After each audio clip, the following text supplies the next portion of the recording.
This week for the hotel inspector, it's the Battle of Hastings. Why did you... Just a minute, Ruth, sorry.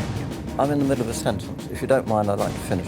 I wouldn't store my dustbins in this bathroom. I could kill the woman.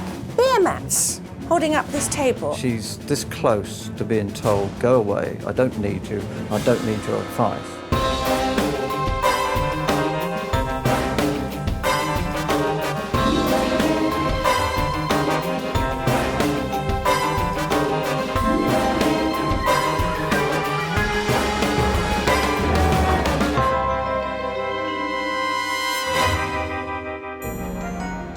This is the Grand, a 17-bedroom hotel on the Hastings seafront. It's run by Peter Mann, a divorced former civil servant who bought the hotel when he returned to the UK after decades overseas. I've owned the Grand Hotel for about 18, 20 years now. Or rather, the hotel has owned me. But the Grand is in peril. A new breed of cut-price competition has moved into town. The biggest threats here are from cheap budget hotels, and I've noticed a serious decline in the number of people staying here out of season. With its old-fashioned exterior and decor, the Grand is in danger of being left behind. Peter's called on celebrated hotelier Ruth Watson for help. It's her job to knock the Grand into shape, but will her straight-talking fall on deaf ears? If she's going to come here a cross between Darth Vader, Genghis Khan and Gordon Ramsay all rolled into one, then that's not going to work at all.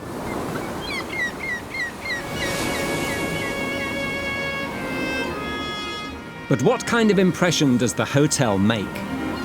The Grand is anything but grand. Its signage is really bad, a variety of typefaces and just very odd. And more importantly, there's so much peeling paint, rusting pipes and dead plants in the windows. This is not a bad house, but my goodness, it needs some loving care and attention. I really would not be stopping to stay here. So Ruth has quickly identified a problem. The hotel's faded frontage could be putting people off.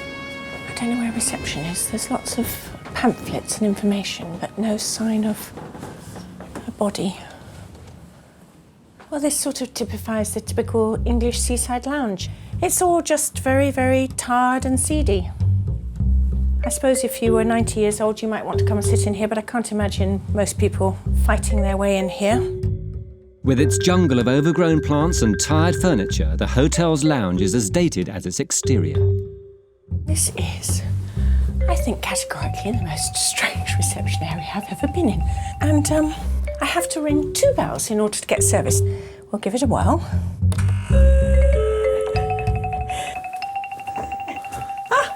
Hello, welcome. Hello, I expected you to come from over there for some reason. Well, Ruth Watson. Yes, and Hotel Peter, Inspector. hello. Peter Mann, Grand Yes. Hotel Hastings. Time to get down to business and not a moment to waste. Ruth needs to establish exactly what Peter's problems are, but he doesn't seem to share her sense of urgency. Peter, how long have you been trading the Grand? We came back to England about 20 years ago, a month before the hurricane. Right. You remember the Billfish Yes, hurricane that wasn't a hurricane? Caused a lot of damage because, as you know, all the trees still had the leaves on. Yes. We're not here to talk about the storm. We hit the... Okay, yeah, but it's so, interesting. No, it's not that interesting because I was there and I know all about it and I don't need to know that information. It hit the trees. Let me ask you about the hotel. Why did you... Just a minute, Ruth, sorry. Yeah. I'm in the middle of a sentence. If you don't mind, I'd like to finish. OK, let's just talk about the hotel.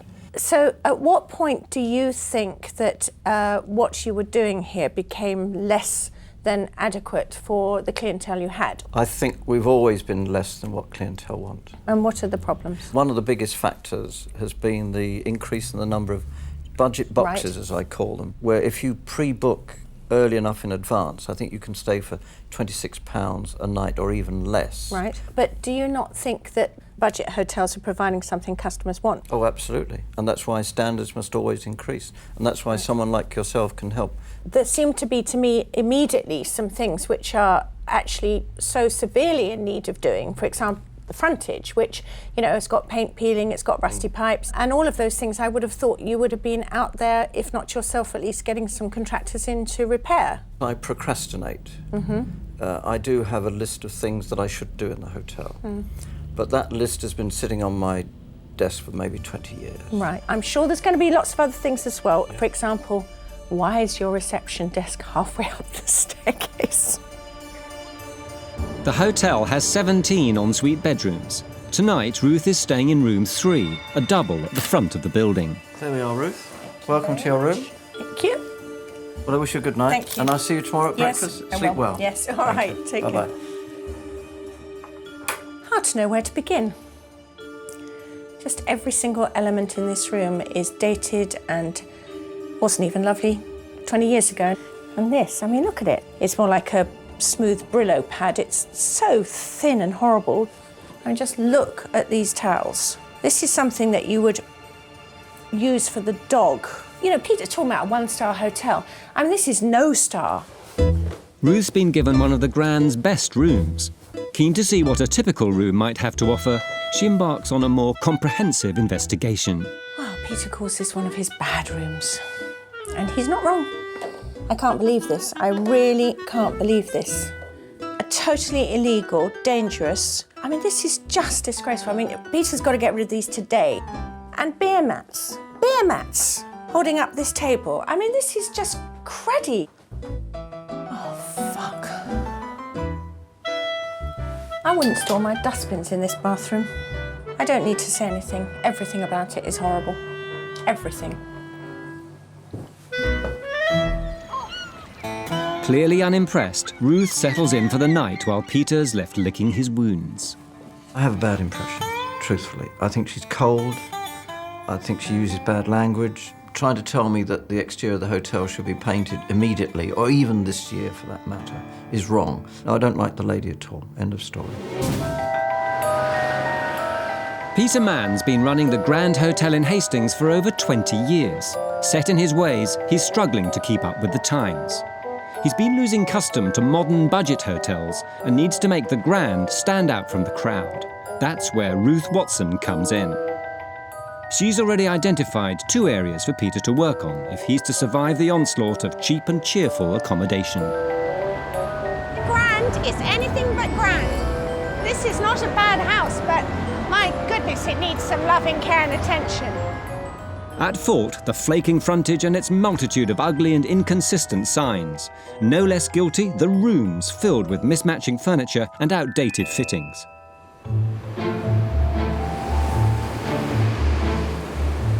An uncomfortable night's sleep hasn't made Ruth change her mind. Well, I've had a not particularly pleasant night. The bed is very uncomfortable. The mattress just isn't very good quality, and actually that goes for everything in this room. I think I need a cup of tea after meeting Ruth. Downstairs, Peter's busy cooking breakfast, but yesterday's altercation with Ruth has left him a little raw. Round 2 with Ruth this morning. We had quite a tussle yesterday. I slept with a clear conscience, like a baby. I think maybe Ruth, if she reflects seriously on some of the sharp comments she came out with yesterday, I think she might have had trouble sleeping, but I certainly didn't. In the bathroom, very, very unappealing loo around the hinges. Lots of crud there. The shower makes a terrible noise and it's not particularly clean, the shower head either. And again, it's incredibly basic. And now, of course, I have the joys of breakfast to look forward to. Breakfast is served in the basement dining room where Peter displays mementos from his travels abroad as a Foreign Office civil servant. With dozens of toys and dolls from around the world covering every surface, the room's an overpowering jumble. I feel as if I'm actually in a shop of some description. It's the most unusual breakfast room I've ever been in. Look at this piano. Does anyone like this? I imagine Peter does, but it's just too personal. It's bringing too much character. Get rid of the character. And if the room left Ruth feeling underwhelmed, the table setting doesn't improve matters. I honestly can't think of anything very nice to say about this whole setup. I thought at first these were dry flowers, but actually they're dead flowers. Everything is slightly tacky and grubby, feeling the salt and peppers are all grubby and the flags all grubby, and people just don't live like this. And why would you want to come and stay somewhere like this? Peter prides himself on his Sussex breakfast using locally sourced ingredients from around the region. Sussex sausages, Sussex bacon, Sussex mushrooms, if Ruth doesn't like my breakfast, it just reinforces my belief that there's something seriously wrong with the lady. I'm rather dreading this breakfast. Good morning, Ruth. Good to see you. How are you? Peter, how are you? I hope you slept well last Yeah, night. not too bad, not too bad. Good, good. We'd like to serve breakfast to you. Would you like tea or coffee? Coffee, please, yeah. I'll get you a cup of coffee. Yes, Right? thank you. And I'll bring you some milk and juice. Would you like some juice? What sort of breakfast am I going to have then? We have English Sussex breakfast, all local ingredients. Well, first of all, I'd like some fresh flowers. Yes. What are these doing on the table? What are these doing on the table, Peter? Ah. I thought at first they were dried flowers. They're dead flowers. Dirty salt and peppers. I'd like clean salt and pepper. I'd like a new flag, which looks as if it's seen better days, this flag. We did try and wash these flags. And we also tried ironing them, and we melted England and France. France should well be melted in any case, but I'm afraid you have to live with this particular flag. Okay. I mean, it's a personal indulgence, obviously, all of this. How do you think guests feel about it? Well, we have guests who've never had their country's flag flown before on their table. No, in I England. wasn't really meaning the flags. I mean the whole plethora of stuff in here. You might think they're just DCs, dust collectors. Have you ever thought of actually just Removing some of the clutter? Yes. on the list? It's on my list. I could kill the woman. She's so rude, so offensive. I cannot believe it. Peter, man, calm down. Breathe deeply. Tony, could you give a pot of tea for this lady? I'm using the word lady in inverted commas. I can just hear Peter in the kitchen saying, the lady, I use the word in inverted commas, her tea, which I take some exception to. I'm going to let her calm down and enjoy her tea and toast. I think the fact is that Peter revels in the idea that he's a maverick character who does things differently from everyone else. I don't think he is remotely apologetic for it. I think he enjoys it. I think he thinks it's a bit of a wheeze. I don't think he's taking any of this seriously. I think he's just challenging me to see how I react and what I will say. Ruth should be spelt L-E-S-S on the end, ruthless, because that's what she is. But is Peter about to serve up a diplomatic triumph? There we are, Ruth. Oh, Sussex breakfast. as cooked by your own fair hand. Absolutely. I hope you Very enjoy much. it. Thank you. Would you like any sauces? Brown sauce, tomato sauce? No, thank you Right. very much. Thank you. Enjoy. Well, on first impression, this is a very crowded plate, which might be intentional. I've got an egg here, which is completely solid. A horrible piece of black pudding, which has got its plastic skin on. I don't think Peter knows anything about cooking. And the sausage, I'm sorry, just looks repulsive. It's got these kind of wounds in it. I don't know, looks like he's cut it or something.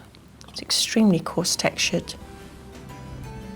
And it looks a bit raw in the middle.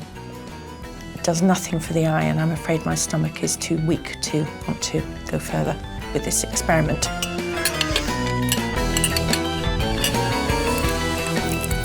Sorry, it actually makes me feel ill. Breakfast may have left a bad taste in Ruth's mouth, but her work isn't done. It's time to confront procrastinating Peter with her findings so far. The biggest question I have to ask you is, you have been here for 20 years. Yeah. Why haven't you done anything? It's a question of finding time to do them. 20 years, Peter? 20 years? 20 years. That's a person's lifetime. All these things take time. If I wanted to get rid of the reception area, I would have got rid of that on week 1. Not one to brook excuses, Ruth moves straight on to the hotel's crumbling facade, the first item for discussion. But what I'd like to see is to take down that ragamuffin-y lot of stuff out there and actually just have one nice-looking sign that says the Grand Hotel. The front of the hotel is not that important because you've got to look at how much passing trade we have. How many people But it's going to be that on your stay in the website hotel- as well, and if it looks all cruddy, then people are going to say, oh, that doesn't look very nice, I'm not going to stay there. Excuse me, we had this before, if I could just finish. How much of my income comes from passing trade? Very little.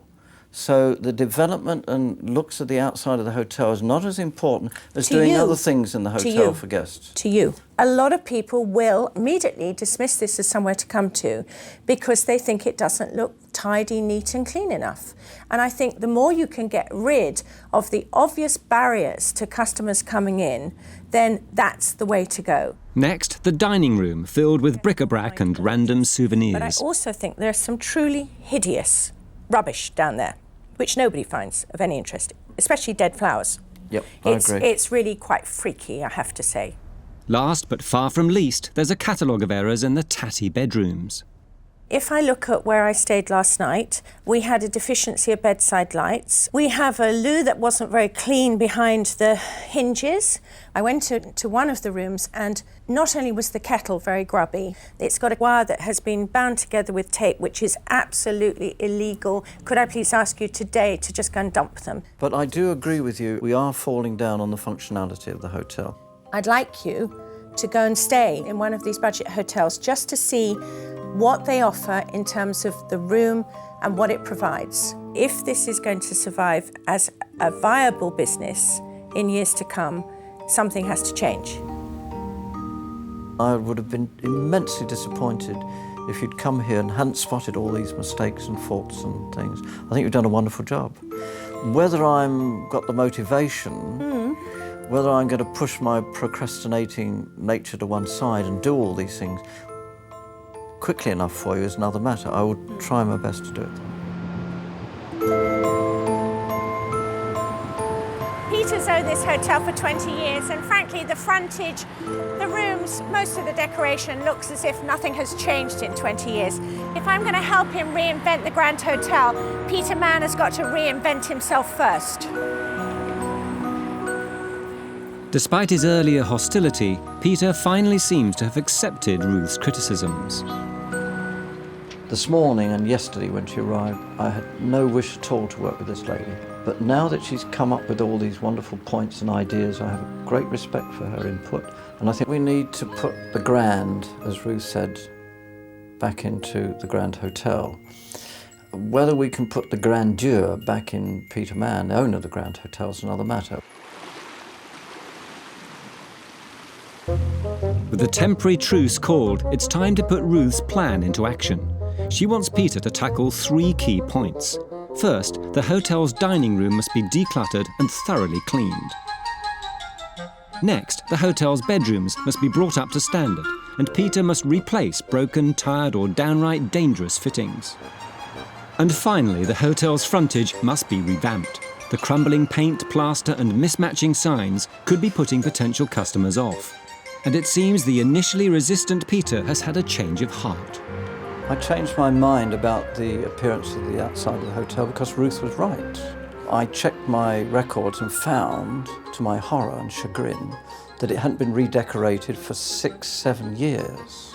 An error of judgment, perhaps, on my part. She said the outside looked shabby, appearances are very important, so number one, we're going to redecorate the outside of the hotel and also take down at least one sign that she didn't like. But it's not just the front that needs updating, so Ruth has sent Peter a list of the basic amenities that should be in every room. Oh, that's better. I have slept in quite a few rooms in the hotel, just to see what they're like. So, 4 good standard pillows. Good point, Ruth. And we're not meeting that standard. The next thing on this list is valances on all bed bases. Valances are the little irritating, frilly things that go round and hide the bed base. I hate them. 1 guest information pack. I don't have those. The next thing on Ruth's checklist is the electric kettle. Clean kettle with flex in full working order. Ah, that's interesting. When you buy these kettles, they give you a very short cord, so I've extended them. It's got tape round it. I'm sure a fire officer would have a fit if he saw that and said, no, get your electrician to change that, get a proper fitting. Or better still, buy kettles with cords that are long enough. I have a confession to make about this container. These containers are the basis of solid air fresheners. Yeah.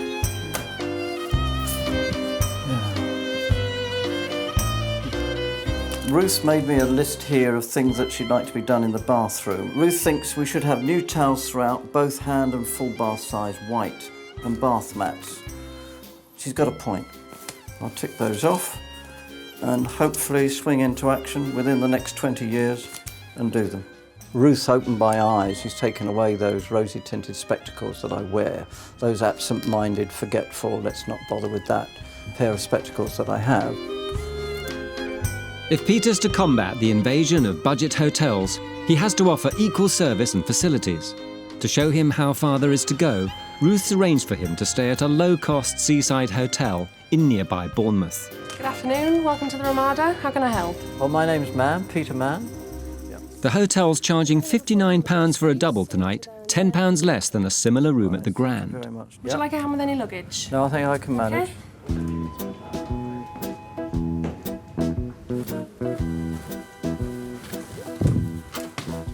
Oh, wow. Gosh, this looks nice. Oh, very nice. Well, we've got a good, solid, nice bed here. I love these fat, juicy pillows. Much, much better than the Grand Hotel. And 2 bedside lamps, too. Oh, look at this. Gosh, that's so much better than what I have in the hotel. I like that. Some glasses. Yeah, clean. That's a nice hospitality tray. I wonder if that's long enough. Yeah, that will reach quite easily. I like this. I'm very, very impressed with this hospitality tray. From a functional point of view, my first impressions are this is good, this is good. Oh, wow, look at this. This is great. I like this, nice sink. Everything is clean. It looks as if, as Ruth said, when you go into a hotel room, you're the first person in there. Nobody else has used it before. Oh, look at these towels. These are not cheap contract towels, and they're all the same colour.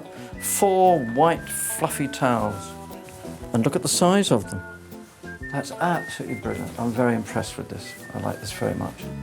The clean modern decor and stylish fixtures are a world away from the Grand, but Peter still prefers his hotel's homegrown charms. The room I stayed in here last night was fine as far as its functionality is concerned. It had all the things that I should have, and in many cases I don't have, but I felt kind of uneasy sleeping there, as if I'm sleeping in a bare minimalist 1960s Japanese, garden. For over 20 years, Peter Mann has owned the Grand, a 17-bedroom hotel on the seafront in Hastings. But the years have taken their toll on Peter and the hotel, and they're finding it hard to compete. With cheap budget hotels moving into the region, Peter desperately needs to smarten up his act. He's called on award-winning hotelier Ruth Watson to help bring the Grand up to scratch. Her no-nonsense approach hasn't always gone down well with Peter, and she's questioned his motives for calling her in. I don't think he's taking any of this seriously. I think he's just challenging me. Ruth felt that several areas needed work, including the hotel's frontage, the mismatching bedrooms, and the lacklustre breakfast. I don't think Peter knows anything about cooking. But first, Peter and his housekeeper Sophia need to tackle the jumble of travel souvenirs and keepsakes. A lot of these things are of nostalgic, sentimental value to me. I'm a bit upset, but Ruth has got a point. They are DCs, they are dust collectors. I like them because they bring back memories. It's a bit overwhelming. If you come in here, you think, oh gosh, what is all this junk? Sophia, can you come and help with these boxes for me? This, of course, is going to come out again when Easter occurs, but there's a nice chick. An Indian doll and some teddy bears and a mouse. I actually put this one or a similar mouse in Ruth's bed, hoping that she'd find it. It was still there the next morning. So that looks a little bit clearer, I think. Ruth's back to see how things are progressing, but before checking up on Peter, she's arranged to meet Kevin Borman from Hastings Borough Council. With his wealth of local knowledge, he can help her formulate a strategy to turn the Grand around. Kevin, we're standing in this glorious beach with a working harbour, fishermen making lots of noise going off on their work, and it's just wonderful to see. I mean, I personally am quite enthralled with this because I didn't really know it existed. I mean, Hastings was just a kind of name on a map, and much more than that. Much more than that. It is, yeah. Now, one of the biggest problem Peter faces is competition from the budget hotels and the big boys who kind of really can put a lot of money into it. And, you know, by definition, the facilities are going to be modern. How do you think Peter can maximise being where he is? We know that people who come to Hastings aren't interested in blandness. They come to the South Coast because they want something slightly different. They come to Hastings because Hastings is unique. And certainly the research we've done shows that the people we're attracting are interested in our history and heritage. Ruth has a plan that could give the Grand a unique selling point. We were thinking of converting one of his major rooms, which is the breakfast room, into a sort of quasi-museum. Do you think that that's something that actually would make him stand out amidst the other hoteliers? Is that a way to go, do you think? It certainly sounds very positive, and if he can concentrate on the history and heritage side, the town's moving up market, and the accommodation the providers need to do that as well. Right, OK, so the future could be rosy. I think the future's rosy if he looks after quality. Yes, absolutely. Meanwhile, Peter's clearing out the last of the bric-a-brac. There are some things which I might perhaps be tempted to sneak back when I know that Ruth's not hovering on the horizon like Darth Vader. But notwithstanding that, there were a lot of things that I was glad to get rid of. This is a bead necklace from the Amazon and the jaw of a piranha. You can swim quite happily in the Amazon. Piranhas won't bother you unless, of course, you've got a cut. After meeting the head of tourism, Ruth heads back to the hotel to meet Peter. He's keen to show her the progress he's made. Peter, I am really impressed because last time I was here, the front looked really a bit shabby, to say the least, and you've cracked on and you're doing major works on it. You told me, Ruth, when you last stayed here, that appearances were very important. So the moment you left, I picked up the phone and got scaffolders and decorators organised. Now, I noticed the signs have all come down, and obviously that's to do with redecoration, but what are your thoughts about putting them back? Because I'm hoping they're not all going to go back. Ruth, that's wishful thinking to some extent. Right, but they're not going to go up in their old guise. There's definitely one sign that's not going up, and that's Good. the one on the right-hand side, which said a grand entrance. The jokey which one. was tongue-in-cheek. Yeah. That's not going back. I'm learning gradually to trust your judgment on this. As long as it speeds up at some point, that'd be good. Painting the facade and clearing the clutter is all well and good, but if Peter's going to compete with the budget hotels, the Grand needs to stand out from the crowd. Ruth has a plan. Made outside. You have certainly started to make progress down here. You want more progress? Yes, I do, but I think we can help you on this. Something which I think can give this a unique selling point is you and your particular personality. What we're planning is to completely redecorate this room. Wow. Get rid of the mogul things and the things that are from the Far East and major on Hastings. Okay. Yeah. Like a mini museum. I mean, not in a dusty, fusty kind of way, in a nice, clean way, but with lots of prints and artefacts. So I think it plays to your strengths, and I think it gives this hotel, the Grand, a unique selling point. It gives it a difference from the budget hotels, a reason to come here. It's a great idea. I'd never thought about it. That's wonderful. I'm stunned. I'm almost at a loss for words, which is most unusual for me. It'll only take you 2 seconds, I know. So, to cap it all off, we're going to have a launch party. And what I'd like you to do is to get together a list of all the people you know in town who are of consequence, and then hopefully we'll get some press as well, and we'll do a real relaunch party so that it puts it back on the map and all the work you've been doing here. But don't forget, they're going to want a tour of the bedrooms, so they have got to look good as well. Most importantly of all, I want you to stop playing at this and to be serious about it. I'm not playing at it. You are. If I didn't... You are. Peter, I know that you left a little mouse under my pillow and that you wanted to know whether I'd found it. Now you're going to laugh, but I think you're going to stop laughing now. Do you know the reason I didn't find it? Why? Because I slept fully clothed on top of the bed because I didn't actually want to get into the manky, horrible duvet with the stained sheets and what have you, right? Oh, my gosh. I did not want to get into the bed. I didn't want to put my head on those pillows, etc., etc. You had doubts about it? Yes, grave doubts. I'm not looking for luxury, but I'm looking for absolute cleanliness in every corner and a degree of comfort. That's how this place will actually generate some income and people will come back to it. Thank you, Ruth. Yeah. So Ruth wants to transform Peter's dining room into a mini museum, making the most of the Grand's heritage. By inviting the key players in Hastings to witness the transformation, she's hoping to persuade Peter to take things seriously. But the decor wasn't the only problem in the dining room. Peter's much-vaunted Sussex breakfast didn't go down well with Ruth, so she's decided to don her apron and give him a crash course in cooking the full English. First of all, start with a cold pan, and you're going to colour them. And you don't put any oil in the pan? None, because the sausages have got plenty of fat themselves. I've always tended to put oil in. Well, don't. As an award-winning food writer, cook and restaurateur, Ruth knows just what makes a great British breakfast. But despite her pedigree, Peter still believes he knows best. You don't slice them then? No. Just some oil and butter and some salt for me, please, salt? because I like salt. Well, I don't usually put salt in. Right. Well, you should. Ruth. Yes. I don't put salt in food. I let guests put salt in. That's fine. All right. No, Okay. I feel strongly about that. I mean, not just because it's in the news. You can feel. You don't put salt in food. Let guests choose them. No, you're completely wrong. Any cook from Gordon Ramsay through Jamie Olive to Delia Smith will put salt in food because there are Let's not talk about Delia Smith. Let's talk about you and me. I respect your judgment and opinion, but you do not put salt in food. Let the guests do it. I'm not going to argue with you. It's your thank place, you. but you're wrong. After the lesson, Peter reveals he's still unhappy with Ruth's methods. I take all Ruth's advice seriously. She may have the impression that I don't, but secretly I do. I think of the two things that hurt me. One was that I didn't take her advice seriously. And the second one was, of course, that she couldn't sleep comfortably in the bed. I don't believe her. She's this close to being told, go away, I don't need you, I don't need your advice. My common sense, which lurks somewhere in the back of my head, said, Peter, don't be a fool. She knows what she's talking about. Pay attention and listen to her.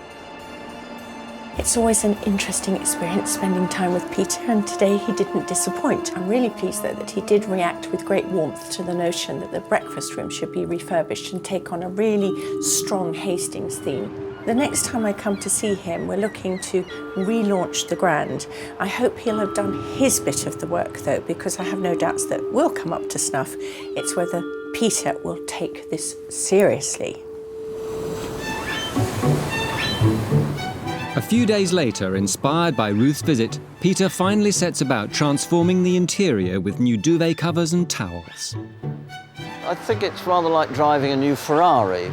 You feel better if you're in a new car. You feel better if you're sitting on a new sofa. You feel better if you're sitting in a nice new bedroom that's really been looked after. I feel far more confident now I've got a building that I'm prouder of. I'm very pleased.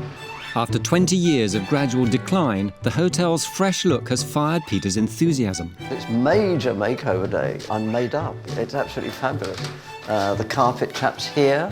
The decorators are here, and it's really exciting. My miserable, dowdy, cluttered dining room is being made into a new world altogether. But the museum dining room needs more than just fresh paint and carpet.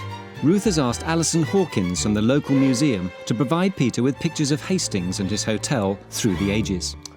Alison, reveal all. Here you've got the Grand Parade going along the seafront. Very impressive. And that's really why you've got so many pictures, because you are just on the edge. So this is the earliest print So this will be Grand Hotel. This will be about 1832. This is incredible. It really is. I really mean that. Peter's also tackling the hotel's lounge with its old-fashioned furniture and overgrown jungle of plants. And outside, the sun is shining on the new-look Grand. Peter's transformed the formerly peeling and faded frontage. The scaffolding's finally come down and the Grand has a fresh, clean face that won't put off passing trade. Peter's removed the jumble of signage, replacing it with a bold and uniform style.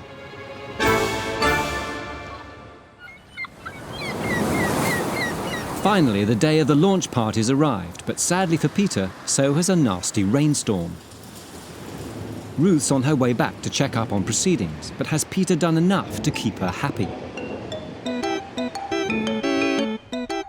Peter's gutted the old-fashioned lounge with its forest of plants and tired furnishing.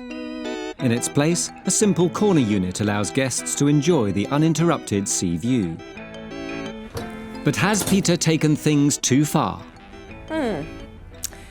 Not quite what I meant. We now look as if we've moved out. This has gone from the sublime to the ridiculous. It's so bereft of any character. This is bleak beyond belief. Peter's kept reception halfway up the stairs, but in an attempt at compromise, has placed a desk in the lounge for guests to sign in. But the biggest transformation is in the Grand's formerly grubby and chaotic dining room. The holiday souvenirs and clutter have gone, and in their place, Hastings has its first micro-museum, complete with pictures of the Grand throughout history. Aha! Welcome, Ruth. Good to see you. Peter! What a change. An extraordinary difference. It's fabulous. Absolutely fabulous, and it's all because of you. Absolutely. I can't believe it. You were the inspiration for this, no This question. is unrecognisable. Just absorb it. It's wonderful.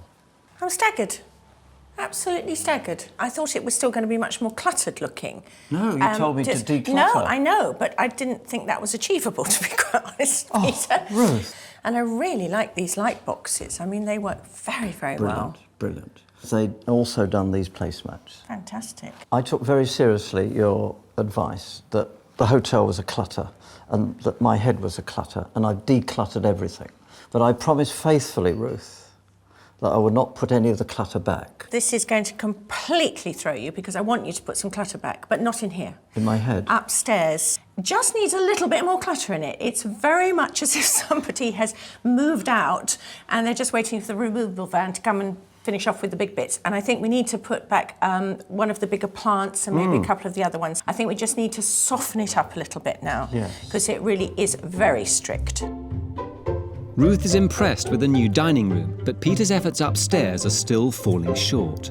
The fact of the matter is, it doesn't take too much time and cost too much money to get 2 matching bedside lamps. You know, I look around the room and yes, it's tidier than it was, and yes, the bed linen is a huge improvement, but I still see this sort of potpourri of furniture. You need actually some design help here. Even here, Peter, and I really don't want to be nitpicking. No, they don't match. The colours are they're both the same colour. They're not. Yes, they are. They're blue. I'm red-green colourblind. Well, they're nice and fluffy. I think, frankly, being a man, it doesn't matter what colour the towel is, as long as it dries you. Oh, Peter! Can you really not see that this is a dark navy and this is more a royal? But please tell me that you can see. Please tell me. For me, they're the same. Okay. Would you like to see some other good things in the room? Yes. It might calm you down. Please, tell me. We have brand new hospitality trays. I noticed, and that is a very, very, very good thing to have done. Yeah, at least this way we're going to have a decent, respectable What have we done tray. about leads that are cobbled together? No, they're not cobbled together anymore. OK. But For the past 4 months, Ruth Watson's been attempting to rejuvenate the Grand Hotel in Hastings. Owner Peter Mann was losing business to budget rivals. He's updated his hotel and transformed his formerly cluttered dining room into a small-scale museum of local history. Now the Grand can really stand out from the crowd. Ruth's keen they get some publicity from the transformation, so she suggested that Peter holds a party to celebrate the hotel's renaissance. look at this. Get off there. With key players from Hastings attending the party, Peter finally seems to be taking Ruth's advice to heart. Hello, Jim. Peter's even organised a surprise for his guests, but it doesn't take Ruth much time to track it down. Hello! Peter's enlisted the local 1066 Pipers to provide the soundtrack for his relaunch. But will they be playing a victory march or piping a retreat? This is the best thing that's ever happened to me at the Grand. With the party due to start in 5 minutes, things aren't off to a great start. Many of the guests have arrived, but Peter's already fallen behind schedule. The fact that we're not quite ready for the opening ceremony is neither here nor there. He's still preparing for the guest of honour, Hastings Lady Mayoress, who'll perform a ribbon-cutting ceremony to mark the official opening of the dining room. Now we're going to bring Maureen Charlesworth, the mayor, down here in between showers, and she will cut it. I think she'll be the only person out here. While the Pipers brave the rain, the guests are left without a timetable, waiting for something to happen. I'm just a tad concerned that Peter's invited all these people from Hastings, but I'm not sure there's much plan about how the party is going to work. It's a little bit chaotic. Time for Ruth to inject a sense of urgency. Is there any timing to this party? Are they meant to be eating food now? Are we waiting for ribbons to be cut? What are we? No, they're not. They're drinking now. They're only drinking. They're not eating. So I just wanted to know: Are you going to announce? Are you going to announce? Yes. What's going to We're happen? going to appear and announce. Okay. Finally, it's time for the ribbon-cutting ceremony. Ladies and gentlemen! There we go. Right. I have great pleasure in reopening this hotel, the Grand Hotel, and I wish you all the very, very best for the future. Thank you very Bless much, you. Maureen. That's very kind of you. Cut this lovely piece of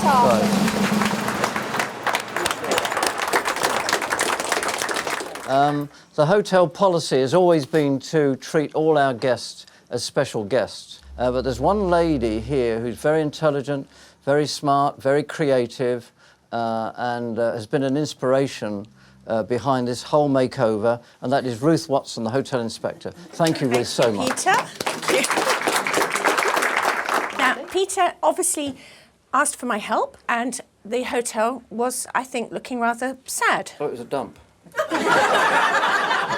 So the mystery remains is why, if Peter knew it was a dump, he didn't do something about it. Why did it take me to show you that you need to do something about the dump? I'm a lazy dinosaur that swans along in my lazy way, and I needed a kick up the backside, and you did it. Anyway, thank you very much, and I hope that everyone can start eating, Peter, can't they?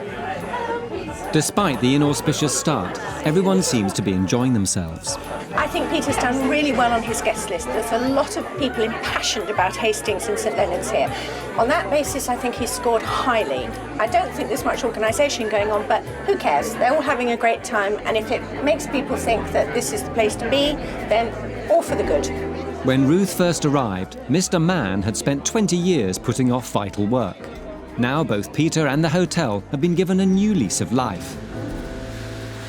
The following morning, the skies have cleared as Ruth returns for one final discussion with Peter. So, we have Peter in a hotel which looks very good now from the outside. And I look good too. I hope it's emblematic of the future, this crisp, tailored look. I do remain slightly concerned that you will just relax back into the old list land. Before I met you, I would have just carried on jogging along, an average hotel. With your input, I've been inspired to improve it, and will carry on improving it. I will not just stop. I don't want you to take comfort in being a fuddy-duddy and a dinosaur. I want you to reject that image of yourself and feel that that's part of the past. I feel far more confident, you see. Right, good. Look at this. And if you feel proud of something, you enjoy your work more, and you feel confident that your guests and visitors are also going to enjoy it and feel comfortable here. You've got to actually wear the mantle of hotelier with pride, and that means great attention to detail and always, always on a daily basis looking to see what can be done. Yes, miss.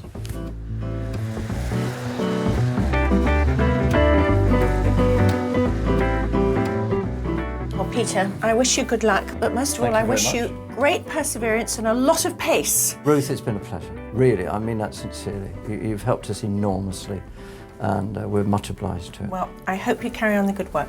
Thank you. OK. Peter admits the Grand Hotel was a dump and that he needed a good kicking. Well, I've administered that kicking and I think it's had some good effects. The front of the house looks immeasurably better, as does the breakfast room that we've helped him with. However, there still remains the problem that he just doesn't see the deficiencies that other people do. And unless he really cracks on with this programme of refurbishment, I'm slightly concerned that this hotel will still fall short of its grand billing.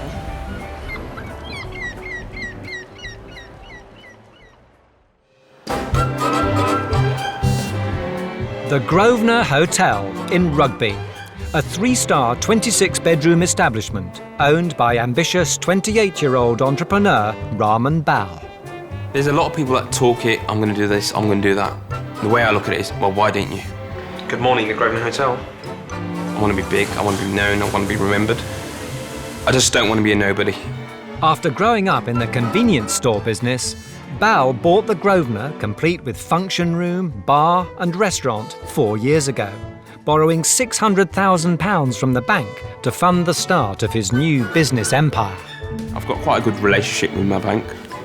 What I'm trying to create is business, a reputation. I want big cars, I want a big house. I want that Bentley. I want people to know who's driving down the road. I just want it all, really. Bal has splashed out more than £150,000 on a personally designed refurbishment, hoping to attract the potentially lucrative business market with his own unique concept. This town's got a lot going for it, but there's no hotel which can provide a business and a boutique feel. Well, we've put up 3 o'clock like show times of the main markets of the world. We've got the name, the Grosvenor Hotel. A lot of people throughout the world talk about the Grosvenor in London, so why not just rugby talking about their Grosvenor? Although Bal's Grosvenor shares a name with one of the world's most famous hotels, its performance so far has been anything but 5-star. This evening, it's a Friday night, we only sold 1 room. A 25-bedroom hotel is only going to achieve, what, £65? Why? That's my question, why? Bal's money worries mean he rarely leaves the hotel and spends more time balancing the books than promoting his product, leaving his staff all at sea. Sometimes I feel it is his hideaway, Bal's offices, till I bang on the door and get him out. Far from being the next Donald Trump, Bal is facing falling occupancy rates, poor reviews and growing competition, leaving him and the Grosvenor in trouble. This is me. This hotel for me at this moment in time is everything. I need to make it work, and I'm going to make it work, but I don't know how. Enter the hotel inspector. Alex Polizzi has run some of the world's most exclusive establishments. Will she be impressed by Bal's boutique business concept? I can't say it's terribly appealing. The sign looks very dilapidated and dated. Although it tells you that there's a restaurant, it isn't the kind of place that one would rush to, I imagine. To try and find out where Bal's going wrong, Alex will stay the night. Hi, are you Val? I am. Alex Polizzi. Nice to meet you. Thank you. Welcome to the Grosvenor. Thank you so much for having me here. Absolutely. You'll be staying in room number 16. Would you like me to show you up? I'd love you to. Thank you very much. Great. Okay. The Grosvenor has 26 ensuite rooms, priced at between £60 and £95 per room per night. Okay, this is your room. Thank you very much. Very pleasant. Just leave your bag here for Lovely. you. Thanks, Thank Del. you. Bye. All right.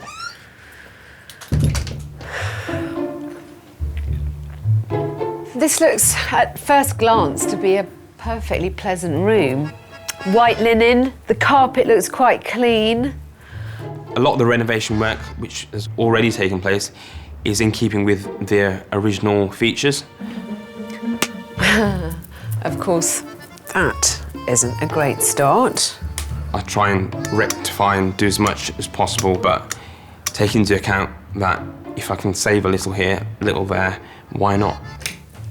It's not long before Alex finds evidence of Bal's recent renovations. Of course, I'm not entirely sure what that's for. It's probably useful somewhere. In Bal's quest for success in the competitive business market, he's fitted out all his rooms with a trouser press, business phone and desk. But still, some of his customers complain.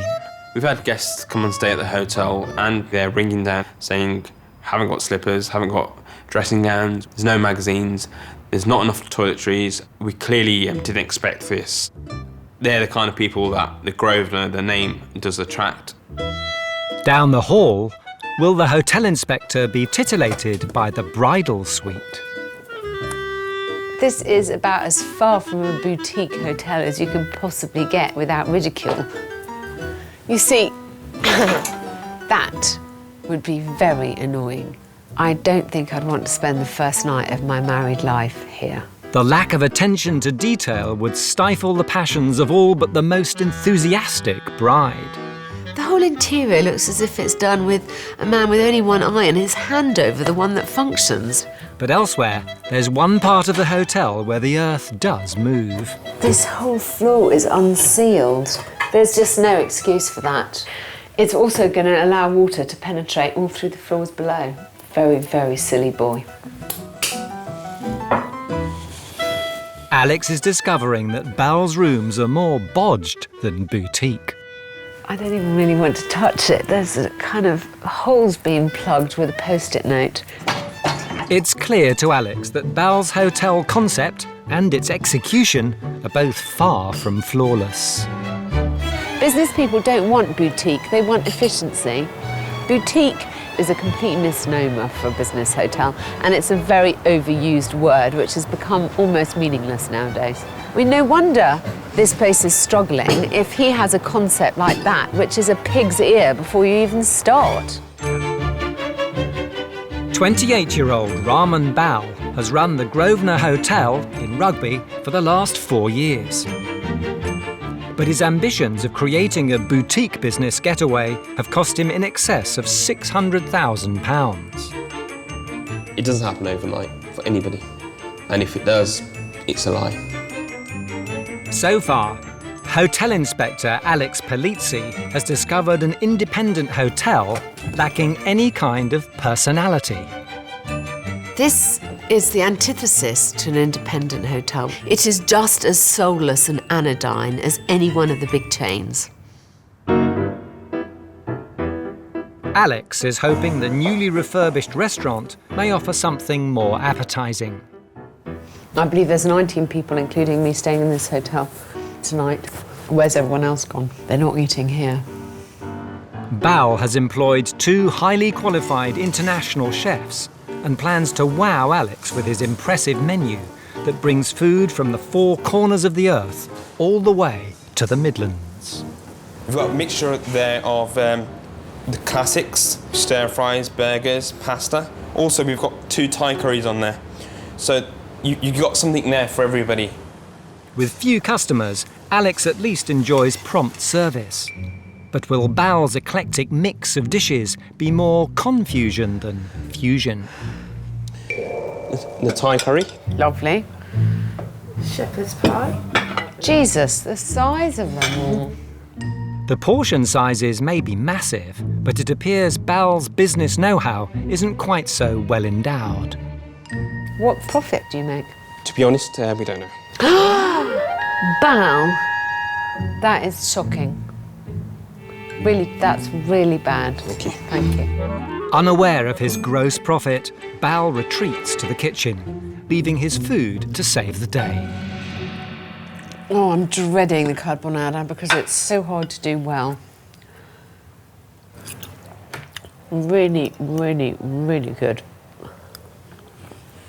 I'm very impressed. But the fact that it's good food is completely negated by the fact that he doesn't know whether he's making a profit on it or not. The menu might be ambitious, but the food is clearly a triumph. So Alex wants to know why the restaurant is so frequently deserted.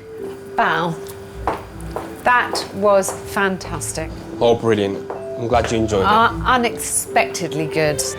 Where's everyone else eating? That's what I'm wondering.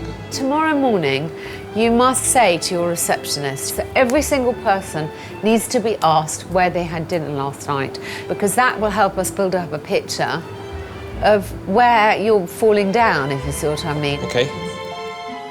Leaving Bal with clear instructions, Alex retires to her room to check out his online reviews. Interestingly, I haven't seen one comment about the food. So are any of these people eating here? And that is definitely something we have to address. He has 2 good chefs in the kitchen. He has no idea what his food costs are, and his guests aren't eating there. So what is the point of the restaurant exactly? My initial feeling is that we have an aspirational owner who is trying to punch above his weight. This is going to be quite a hard hotel to help. As a new day dawns on the Grosvenor, Alex wants to see if Bal has acted on her advice.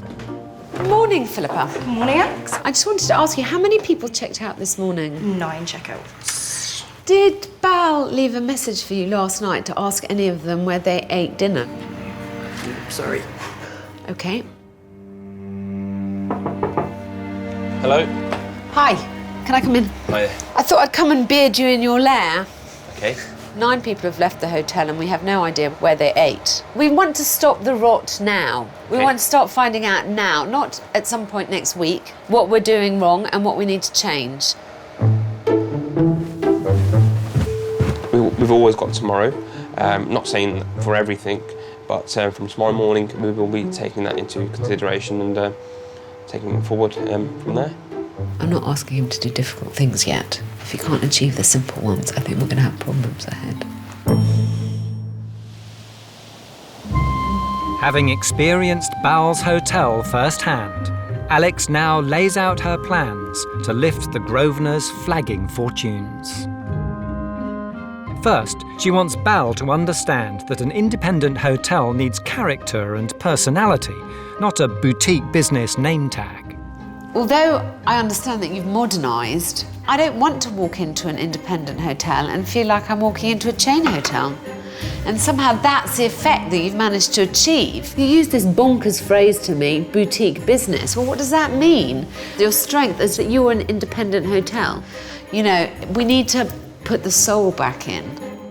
One soulless area the hotel inspector wants to concentrate on is the Fusion restaurant, which, despite a costly renovation, is failing to attract custom. I find it amazing that, you know, you did something like the restaurant, and yet, apart from a menu heading, there's absolutely nothing outside to suggest you have any kind of restaurant in here, apart from that very, very dated signage. And you think, oh my bloody God, am I really going to risk it? It looks like the kind of place that has doilies. You spent the money on the restaurant before you've done anything to tempt people in. Finally, Alex wants to make sure that Bal has what it takes to successfully market the Grosvenor to potential new customers. I've never actually gone out and hunt for business. Why? Are you shy of doing it, or are you just doing it? I'm not shy of doing it. I do not see you as a natural salesperson. Despite Alex's doubts, Bal believes he's a born salesman. I was born up in convenience stores, and at Christmas time we'd get a customer coming in who's after a particular bottle of wine. If that wine was unavailable, we'd be able to start selling a different bottle. Well, I know, but I asked you why you don't go out and sell your own bloody product. Because you know what? People are not beating a path to your door, so you have to go and bang on some doors yourself. Okay? Okay. Alex may have her reservations, but Bal is in a confident mood. Yeah, I can see exactly where she's coming from. We need to get the word out there and get people in here. And I'm going to do it. And if I don't get the results, I'll ask her why. Bring it on.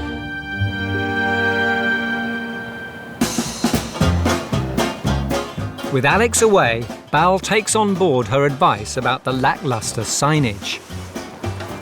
The exterior is so unprepossessing.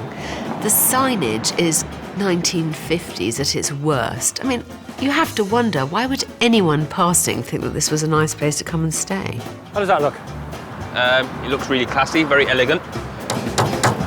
It's good that we've used a bit of gold in there, because obviously gold represents quality and upmarket. I'm sure Alex would be happy with the sign. She's classy herself, so hopefully she'll like it. Bal's even added a reception sign and some plants to make the exterior more welcoming. Out with the old and in with the new. Alex returns to rugby, determined to find out if self-styled entrepreneur Bal really can lead from the front.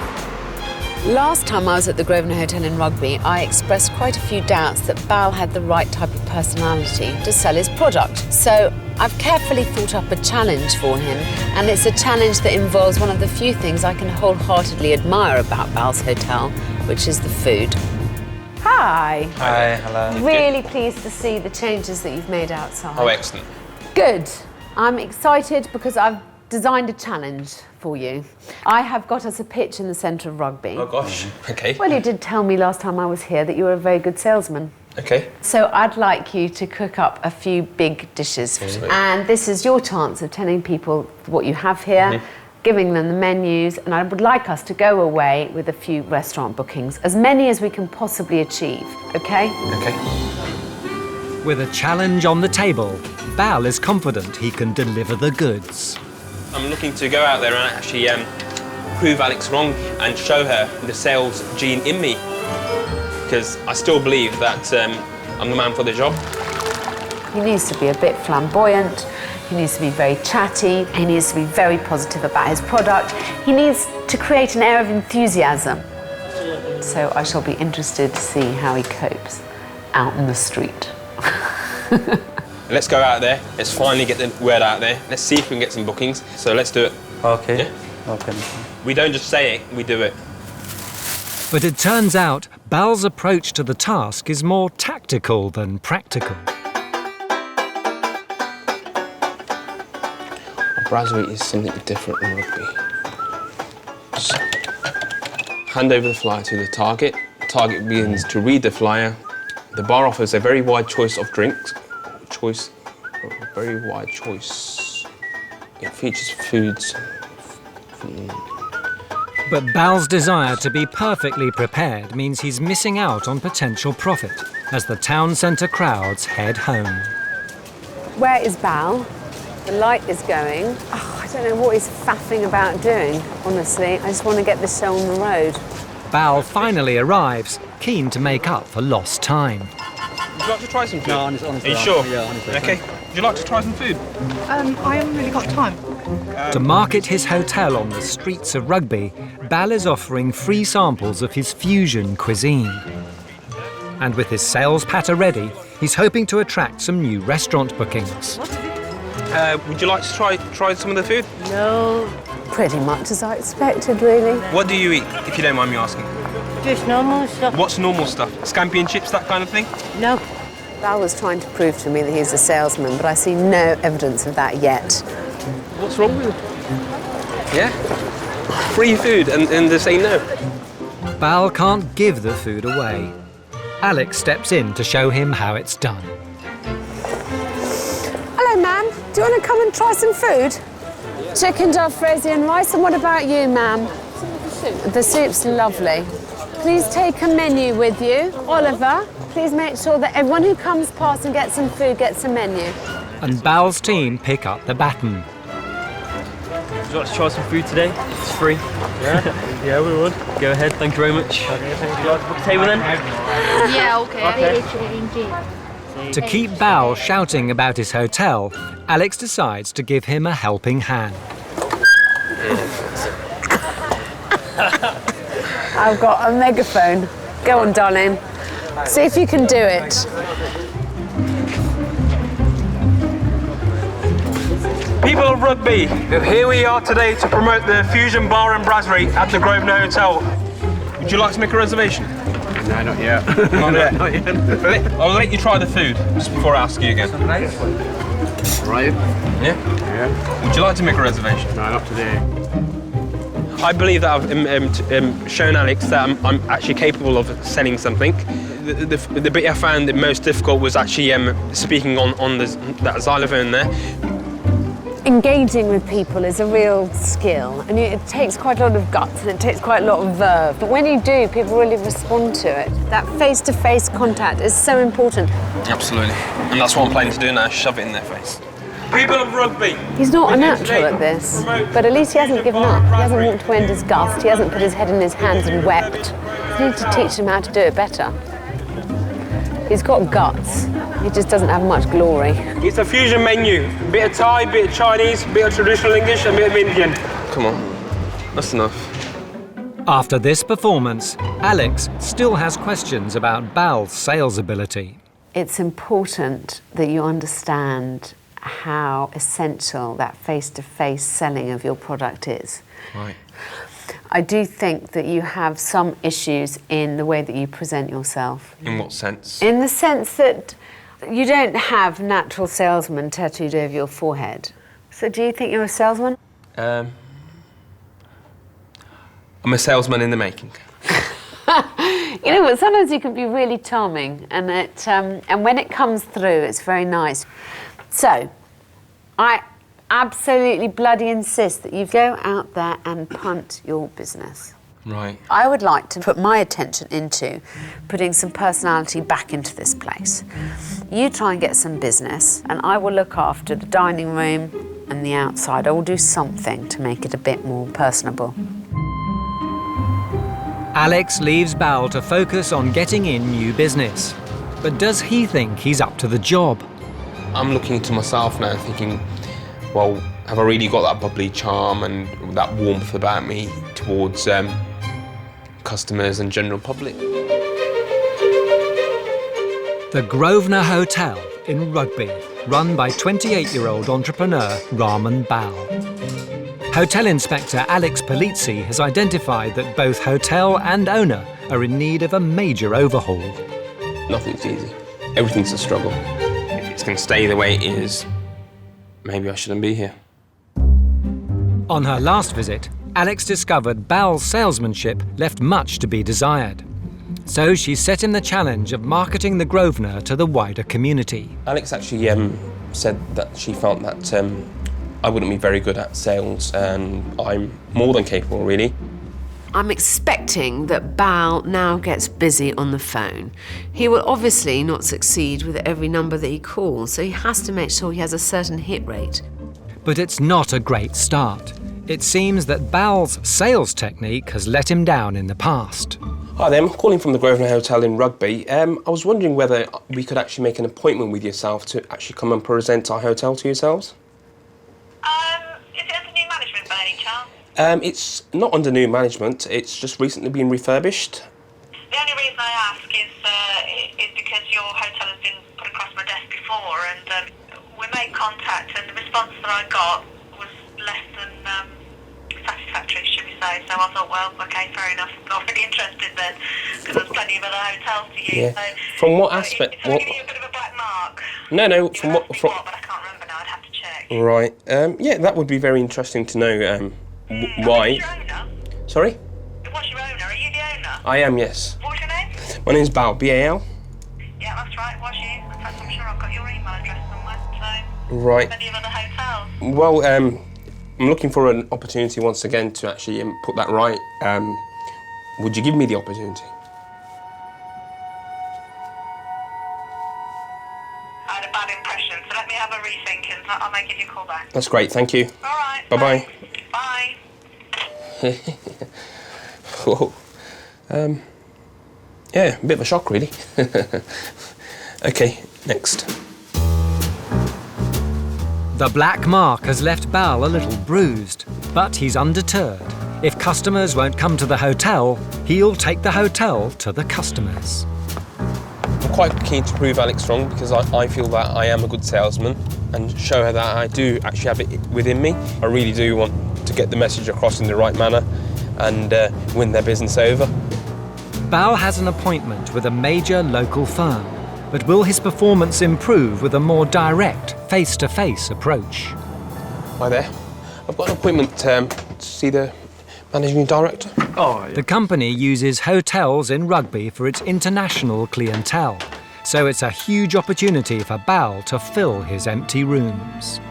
I'm Raman Bal. I'm here to represent to you present to you today the Grosvenor Hotel in Rugby. I myself have worked within the hotel industry for approximately 6 years now. Just going over to the next slide.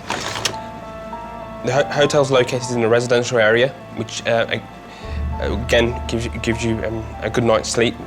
We've got a 24-hour residence lounge and bar, which is open obviously 24 hours. Just give us a chance and we can assure you you won't be disappointed. Thank you. I should have been a lot more relaxed, really. I felt as if I speeded through it. I should have slowed down. Purely from a business point of view, he failed because I really didn't have confidence in his abilities. However, as he went through the presentation, I thought, behind his persona, there may well be a hotel that would be of interest to what we need. Bal's personal performance has let him down. Back at the hotel, Alex's team get to work on injecting some much-needed character into the fusion restaurant. It's good. Yeah. While upstairs, Bal is trying to do the same in the bedrooms. Trying to transform each room on a tight budget. The paints that we've actually used on the walls is the paint that I actually bought when I first bought the hotel and actually had it stored in the cellars. And the room just looks totally different. Why waste more money? I'm happy with it. But Bal has dug into his extended overdraft in an attempt to introduce some personality in reception. We've had new key fobs put together. Smart, professional, 2 colours. Nothing but the best. £7 each. Yeah, so it was a big expense. I felt it.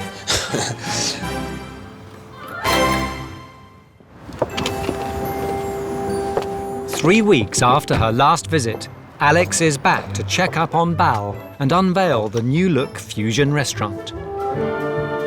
The original space was bland, sterile and lacked character. After some much-needed TLC, the restaurant is still contemporary, but now boasts an ambient setting full of personality. So, here we are in the restaurant. What do you think? It's absolutely great. Is it a colour that you'd have chosen yourself? Absolutely not.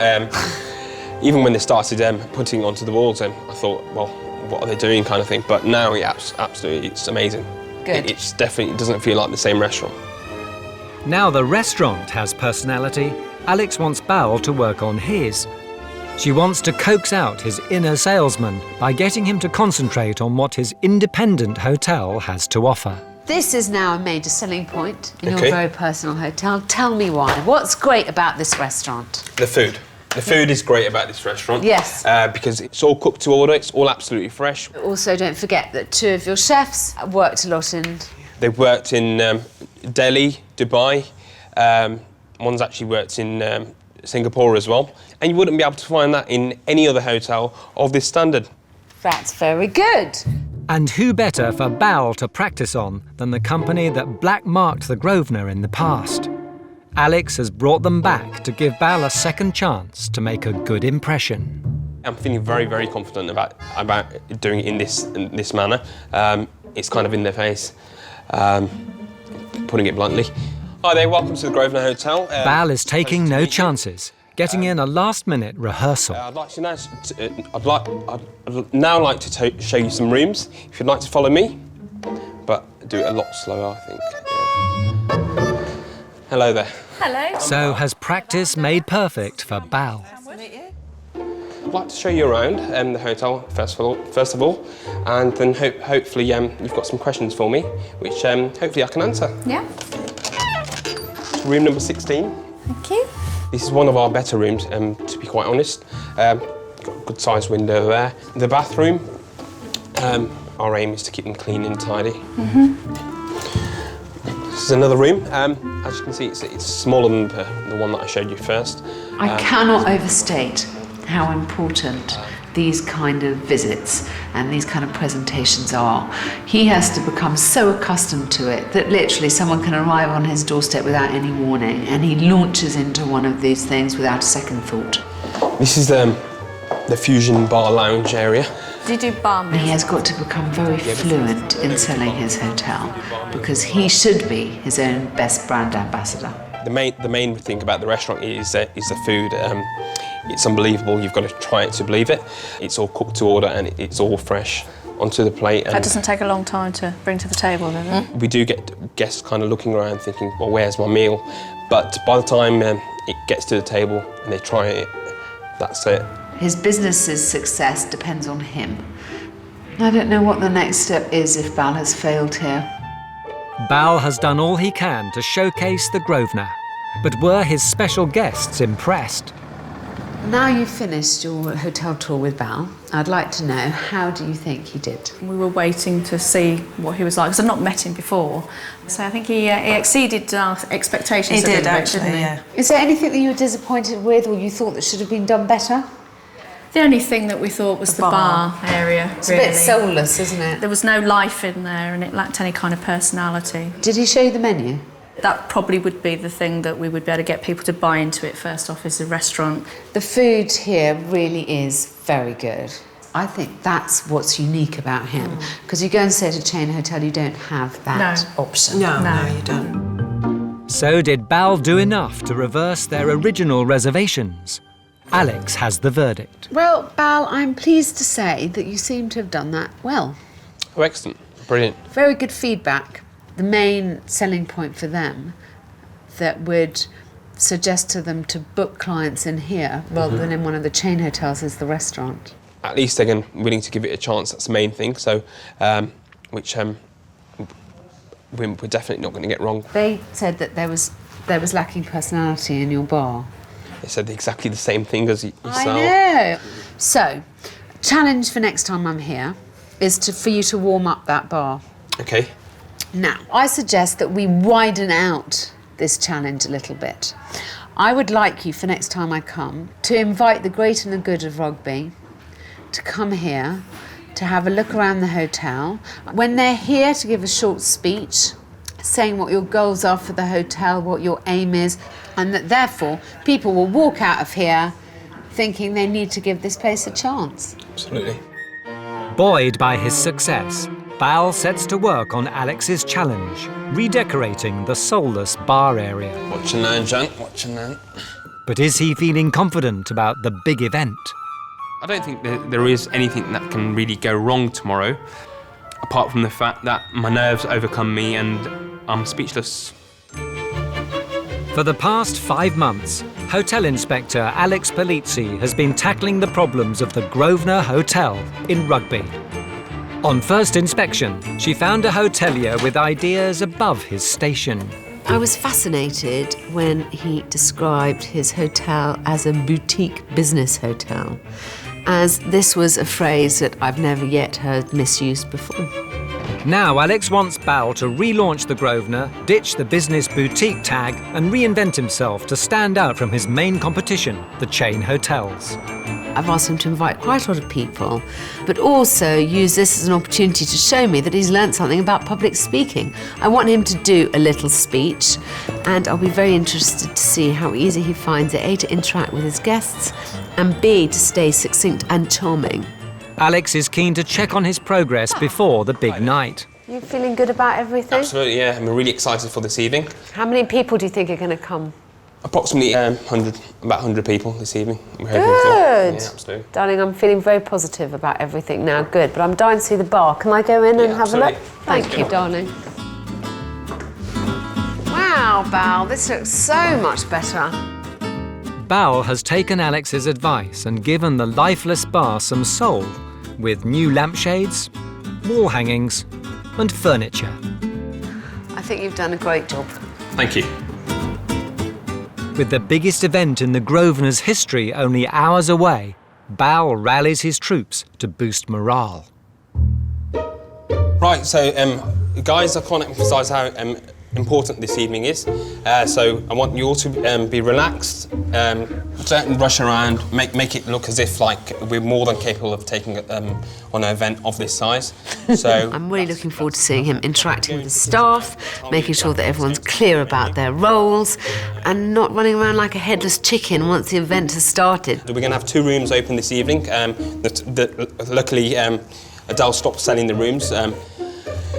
There's no need to go into any much detail. Literally, what they see is what they get. I mean, you know, he'd completely forgotten about the bar. How was anyone supposed to know what to do? Let's show them what we're made of and let's shine. Bal, darling, who is doing the drinks? Who is doing the drinks? It could have been a disaster before we even started. And I really don't think I'm overstating the case. And this is where Bal's lack of experience and his, inadequate leadership really show.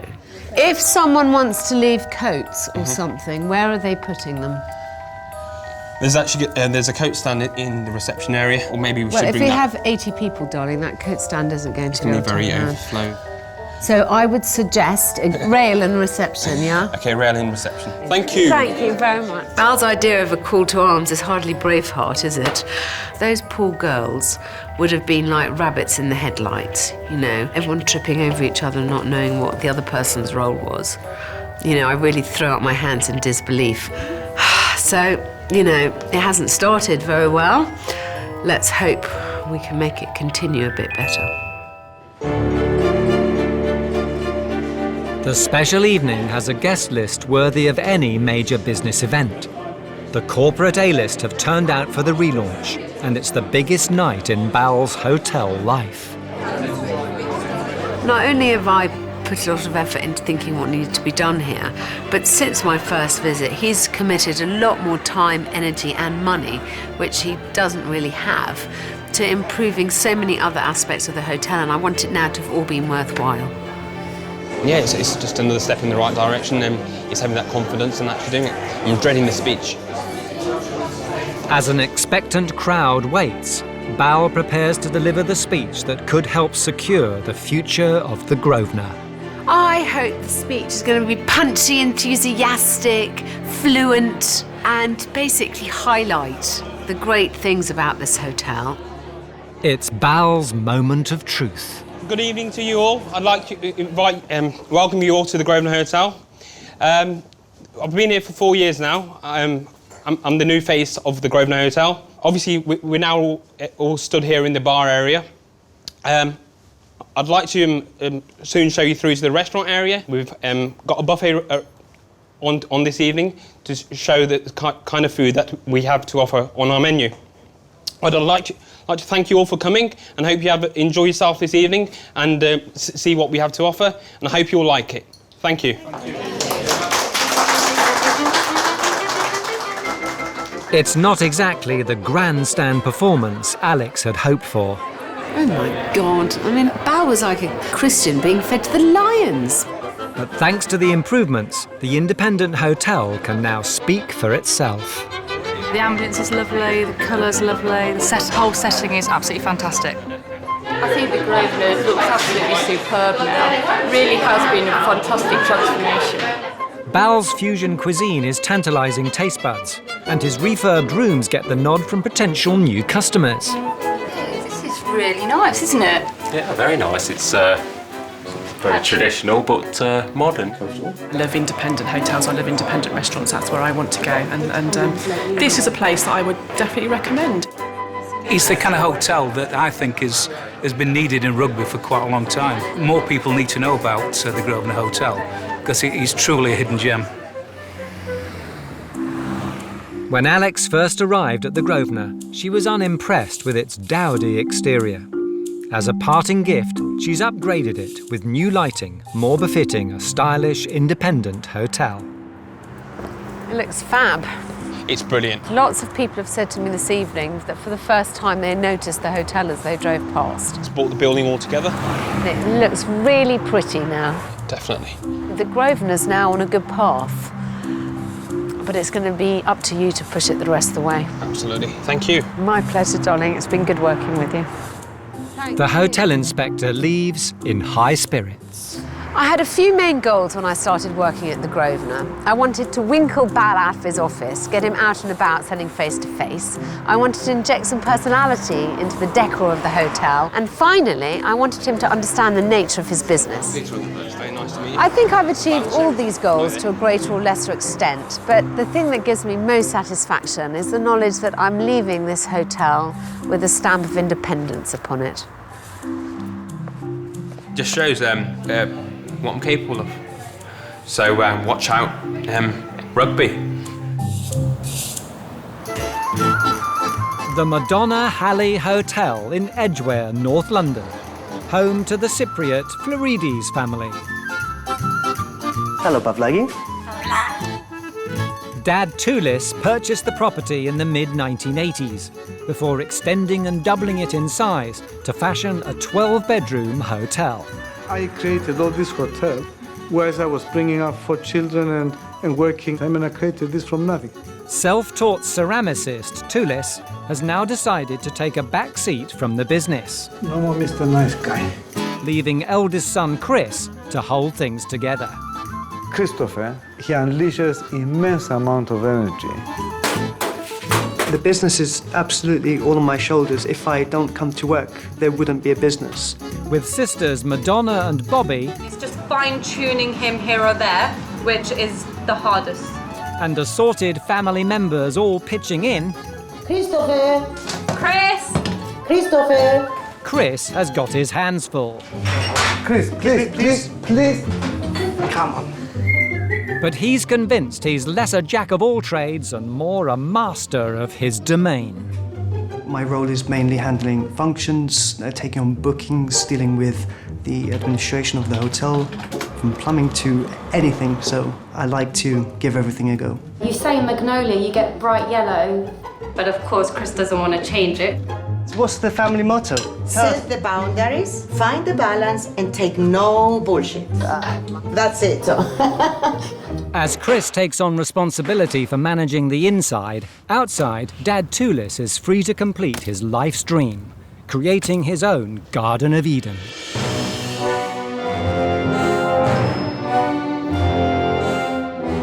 The courtyard is a system of Gothic vaults.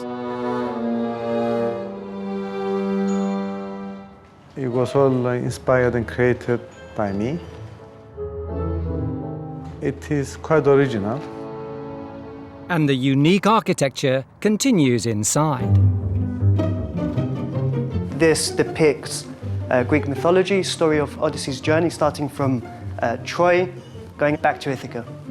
Although the hotel decor may be the stuff of legend, its idiosyncratic style hasn't been to everyone's taste. I have had some bad reviews, but that was when we were oversubscribed, basically. And we had to let rooms out because we had to let them out. With a large bar, conservatory, restaurant and elaborate garden space, the hotel was designed to cash in on the lucrative function market. The restaurant as a restaurant isn't actually functioning at all. But with just one function a month, the hotel has never made a profit. Things aren't looking great at the moment. And now, with spiralling debts and disagreements, the family's legacy is in danger of total collapse. It's like having your last chance and you'll go for it, and if you blow it, then it would be a disaster. It has to work this time. It's now or never, basically.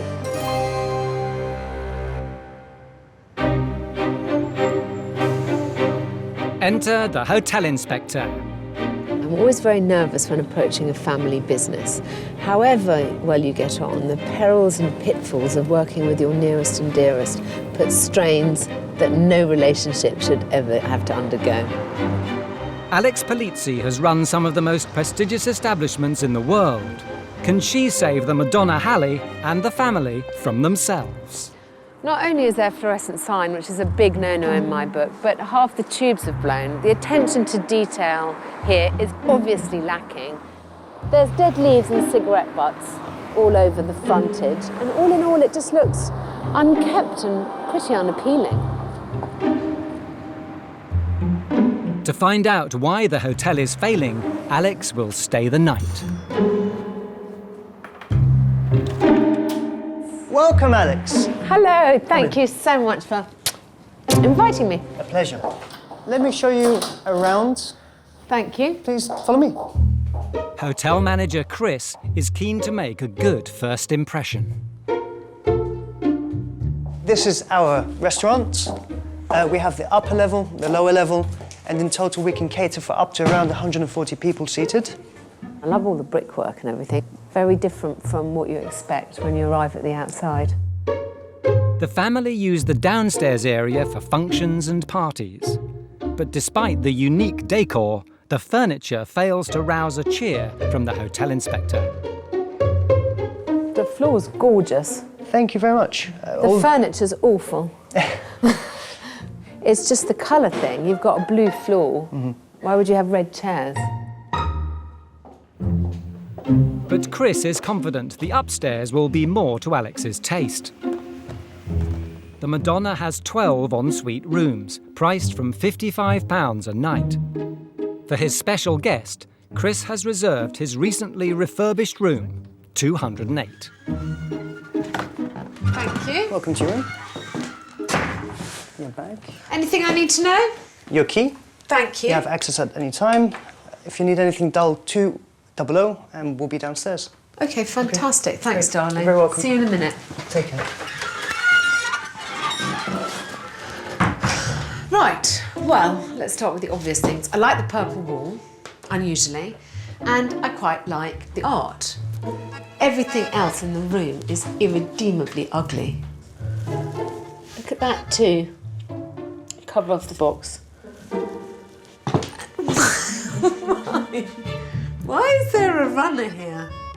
I mean, am I losing my mind? I mean, is it hiding something?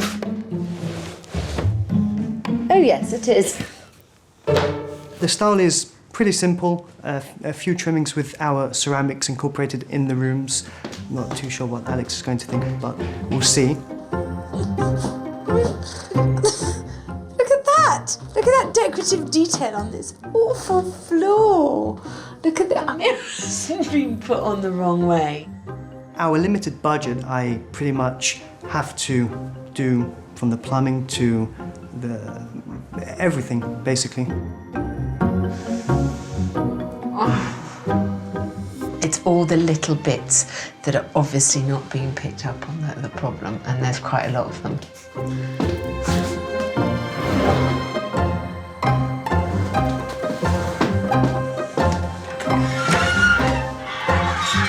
That's going to drive me completely mad.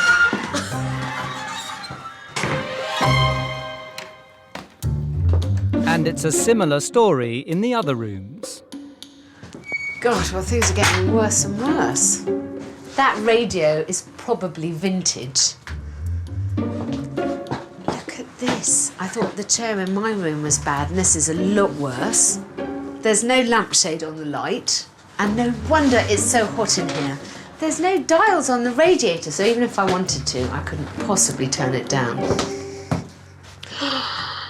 Oh my God, that's the worst carpet I've ever seen. So far, Alex has uncovered a mountain of unfinished jobs and outdated rooms, leaving her in little doubt of the challenge ahead. Every room, every bathroom has something really wrong with it, and it's a mammoth task to fix everything here. They've been here 20 years. When are they going to get round to doing it?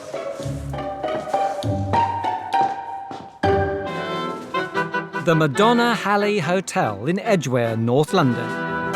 The Florides family has spent the past 2 decades converting and redesigning the mock Tudor residence.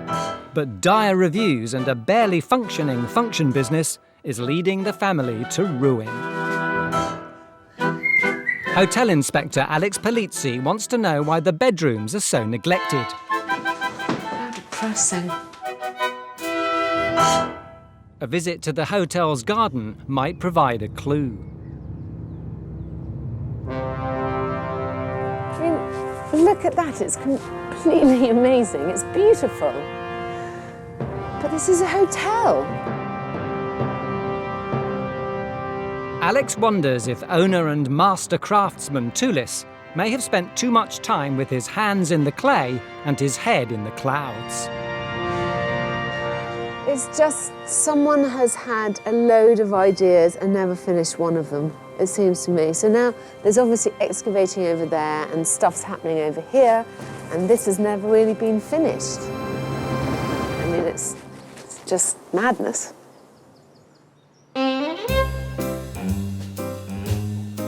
Keen to meet the man behind the masterpiece, Alex heads off in search of Tulis.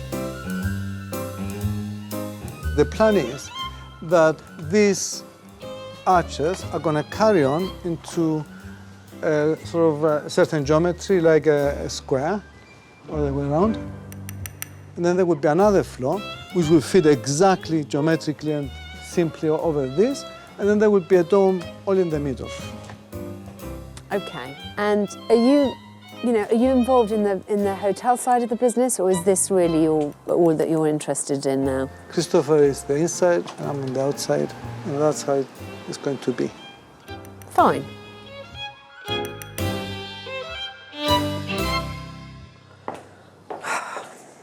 Well, I haven't been here very long, and I already know what the biggest problem is going to be. Both Chris and Tulis are obsessed with the bigger picture.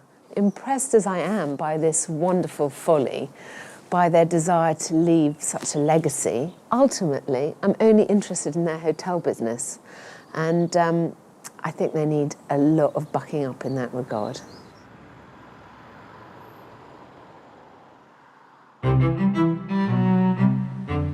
After a comfortable night's sleep, Alex is ready to sample breakfast. The Madonna has 2 offerings. First, a continental buffet. It's nice to see some fresh fruit. These are delicious. Cereal's nicely labelled. I mean, it's fine. Breakfast is really fine.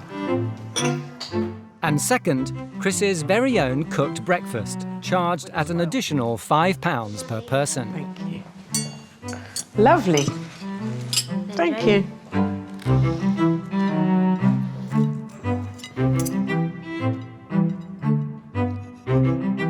Perfectly adequate for the establishment. Food isn't their problem here. Fueled by a hearty meal, Alex puts together a plan to bring the Madonna back to life. First, she wants the family to tackle the unfinished jobs in the bedrooms. And to make sure they're clear about what needs doing, Alex grabs manager Chris and girlfriend Eva to point out one or two of the problems. OK, how many rooms are up to this standard? None. No. OK. These are my criticisms. Box frontage missing. Curtains very pretty, but don't block off the light. Who put that mirror up the wrong way round? There was a technical issue as to why. So in here, the biggest problem is obviously... The wardrobe. What is the blithering good of that? There is so much here. Tap, very unsafe lighting, the grouting. You're getting where I'm coming from. Exactly, yeah. To help Chris bring the hotel up to standard, Alex wants architectural designer Madonna and civil engineering student Bobby to apply the finishing touches to all 12 bedrooms. I would suggest that you, with your skills, should do room layouts. Okay. Apparently, you are highly organised. Alex wants the furniture in the rooms reordered to make them more guest-friendly, and some of the decor refreshed to give the rooms a new lease of life. So you've got to bring it back. Instead of trying to adapt to what's already here, I think you have to look at everything with fresh eyes. Okay. Next, with a large function space but precious few functions, Alex wants the family to encourage more groups and events to use the hotel. I think the furniture's ugly, if you'll excuse me being rude to you. But I also think that you're not somehow selling this space well enough. I would like to ensure that we make this as glamorous and as usable a space as possible. And that is going to be something that hopefully I'll be able to help you with. I'd like us to work out how to market this so that every single week you have something happening in here that makes you money. And finally, management. After witnessing Chris's solo efforts, Alex thinks the family must start singing from the same hymn sheet. Let's think about this in business terms rather than as a family. If everyone has a job to do and tries very hard to understand that they're the primary leader in their one job, then we might move forward faster. Yes, with respect to that, I'm in charge. Yeah, but you do what we tell you. Yes, not darling, I've seen evidence of my own eyes is that you're not able just to take it to that level that we need it to be taken to on your own. This is not a criticism, it is merely an observation. So you're good at doing the work, but you're not good at critically judging whether you're achieving what you need to. Alex checks out, leaving Chris confident he can deliver harmony to the Madonna. I have no doubt that we can achieve very close to perfection in the time parameters that we have.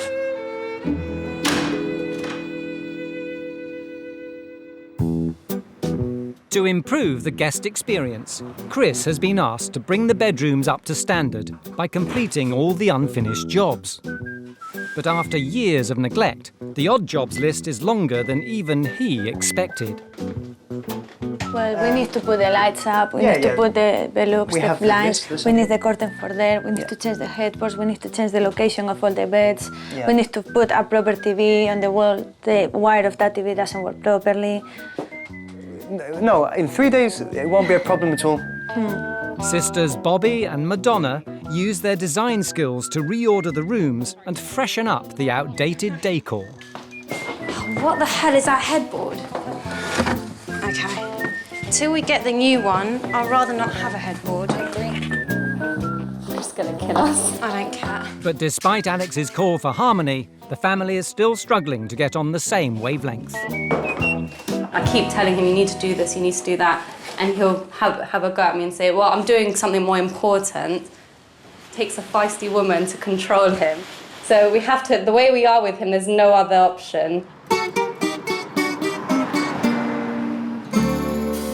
To lend the others a helping hand, Dad Tulis has stopped work on the garden and decided to clean up the exterior.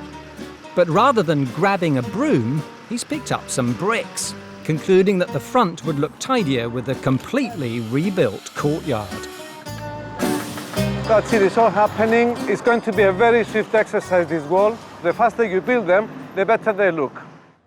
10 weeks after her last visit, and Alex is back. Keen to see if the Florides family have followed her advice. But it's not long before she hits a brick wall. Hello up there! Hi! How are you getting on? I'm fine, I'm rushing to finish this wall. Seeing a potential disaster unfolding as yet another project threatens to engulf the hotel, Alex puts the brakes on the build. I think you've got a lot of projects going on. So we just want us to remember that our main goal is to make sure that this gets done and the rooms get done before my allotted time is passed. So I think anything further, maybe one step too far, darling.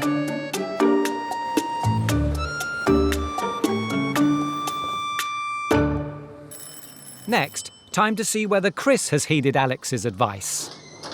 Alex! Hello, how are you? I'm good, thank you. How are you? Good. How's everything going? We're working quite well, and it's looking good. Snagging list on the room. Should we look at that first? Endless snagging, yes. Let's go, I'll follow you. OK, follow me. He's confident his work will be up to the hotel inspector's standards. That's definitely gone. OK, let's have a look. Right, well, we've got to go in here because it was a horrible room before. OK, that's it. Well, this is a lot better. Let's see. That's a really nice colour on that back wall. I think it's Potter's grey, I'm not too sure. So also appropriate. Indeed. New mirror. Thank God you changed the chair. New bedside light. That horrible old alarm clock radio has gone. Yep, it's about time. Obviously, the big difference. Wow! Thank God that horrible carpet's gone. I didn't ever want to step on that with my bare feet. Tiled, much smarter, much more modern. It appears Chris has worked hard to get things ready. But further down the corridor, progress hasn't been quite so speedy. We got the wood floor. We're going to switch the panels over within the next day or so. Let's see in here. We're waiting to put a box over here. Do the plumbing for the toilet. It's a 10-minute job. Put the wash basin back. Need to do some wiring up there. So it's not quite finished yet? No, there's plenty more to do. So next time I come? Oh, yeah, definitely. Oh, yeah, definitely. 10 weeks ago I told you about this. OK. The list of unfinished jobs doesn't seem to have diminished. Alex decides it's time to get her own hands dirty. Faced with the ugly, mismatched furniture, she's going to transform and unify the downstairs area herself. It all looks a bit brown and I want to bring a little bit more colour in here, a little bit more life into here. I would like to make this more of a room that your hotel guests can use, and the bar a bit nicer, and make that room really shine as a function room. I'd love to see a big long table beautifully laid out and that anyone who then comes sees it in its glory. Alex believes the function room, bar and conservatory provide a perfect location to tap into the lucrative events market, something the family have so far failed to capitalise on. A thoughtful hotel inspector takes her leave. I'm departing this evening, pleased, but still very conscious of the fact that not everything's being finished off quite to the degree that I would like it to be. So I need to keep on cracking that whip. The family-owned Madonna Halley Hotel has been failing to turn a profit for the past 22 years. Self-styled artist Tulis Florides has been using the Madonna's courtyard to realise his potter's dream. But while the garden grows, the hotel has become neglected. Now, despite his confidence, son and manager Chris is struggling to make the business flourish. As a last resort, the family have called in Alex Polizzi for help.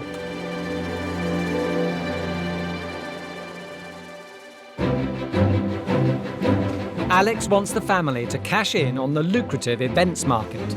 She sent in her design team to get to work, transforming the underused downstairs area into 3 function-ready rooms. Chris can't help getting involved. So how many panels will there be in total? You'll get 5 panels. Question, those are going to stack to the left or to the right? No, this one's going to stack to the All right. right, fine, so we've got them symmetrically. Yeah, exactly. Great. That's going to stack to the right. That's Alex also wanted the family to work together as a team, with Chris free to focus on his managerial responsibilities. To make sure Chris sticks to his duties, Tulis has flown in his Cypriot sister Maria to keep an eye on her godson. Christopher and I, we work very well as a team. And we're now following the schedule. As something finishes, we team it. I need to learn how to delegate more. I need to get other people to do things that not only I can do. Chris may delegate something, but he won't follow it up, so then he'll say, oh, the staff can't do this, I have to do it. Because he's my godson and we have this thing, you know, that he has my good qualities. He's beginning to understand about being efficient and starting something and finishing it. That's the way we do it. Awesome.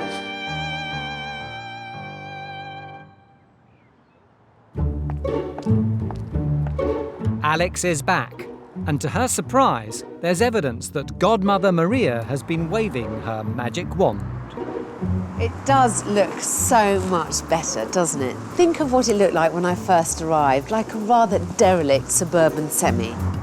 There's benches, there's flowers, there's a new sign. The Madonna Halley finally looks like a hotel. The interior has also improved. Alex's design team have revamped the mismatched function area, turning the once tired and outdated bar into a colourful and contemporary space. Wow. You happy with it? Oh, I'm very happy with it. I love the furniture. This furniture's good inside and outside, and mainly it just doesn't look like someone's front sitting room anymore. This looks more professional. She's taken the bland, empty conservatory, used by Tulis as a workshop, and made it into a Mediterranean-style dining area. Well, I'm really pleased with this room too. I must say, I thought that this was such a pretty room and it was really underutilised. This is actually my favourite room. I love all the vases, the tables, the chairs. I think it's really good use of the space.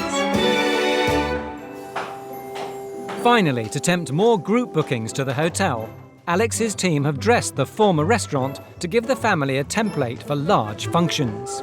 Looking good, it really is, I must say. And you really see the art on the walls, which with those red chairs, you didn't. It actually looks pretty good. It shows off what we can do for around the 20-person mark. So it works. Recently, the Madonna has been attracting just one event a month. Alex wants to demonstrate that with their new facilities, the hotel could be doing much more. Now I want them to put on an event, show me that they've been listening and that they can all pull together when they need to. She wants them to put on 2 functions, both on the same day. The first, a business lunch to showcase the newly refurbished hotel, and the second, an evening party targeted at winers and diners. By letting our local businesses know that we're here, the word will spread that we exist and we do things pretty well, and we get a nice reputation.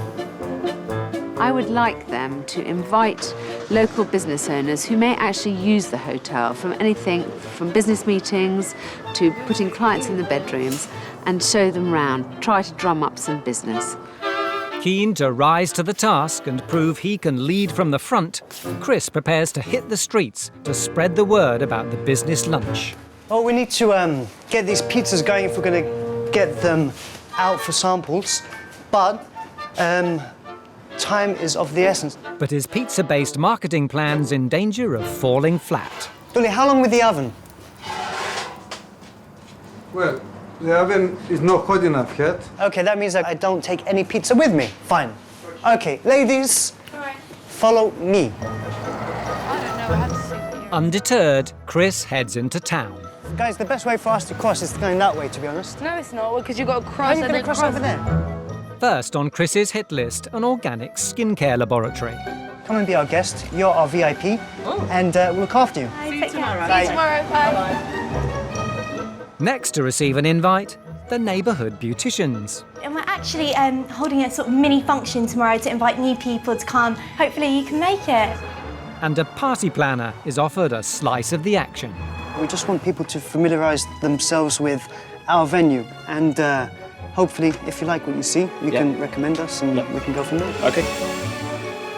With all the invites delivered, Chris turns his focus to the bedrooms, finally bringing them up to standard just in time to show off to the community at the business lunch.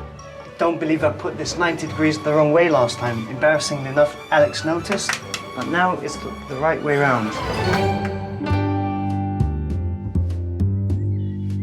With the odd jobs finished and Chris confident his pizza lunch is ready, the family turned their attention to the second evening event.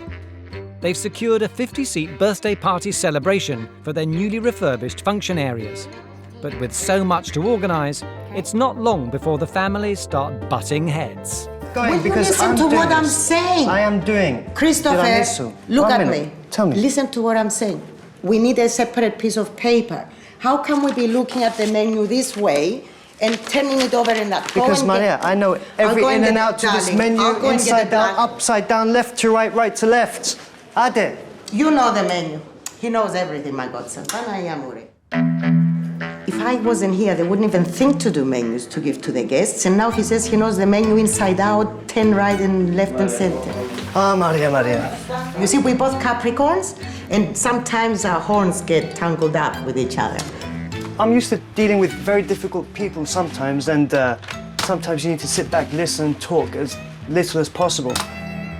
Chris, I thought you said 10 seconds. I have never seen a family walk backwards and forwards and talk around something so much and achieve so bloody little. Now, the phone is ringing. Is someone at reception? Kyrie. It's amazing. They have to check with each other. They're always talking about things that they don't need to tell each other. It's somehow very unbusinesslike. I think I'll go and see where he is, because that's the only way I'm going to get him back.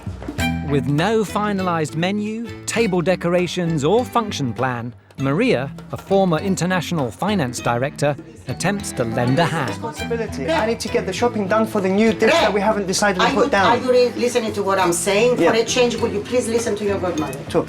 You now wasting time on the menu. It's an absolute waste of time. I'm being underestimated here, Maria. I can handle this No, party you're not underestimated. with one hand tied behind my back with these. Okay? you do it. I really Let me do can. it. I'll see It's you. nothing that I haven't done a million times. To be told that it's done how it shouldn't isn't on. But I'm getting on with it. This is printing now.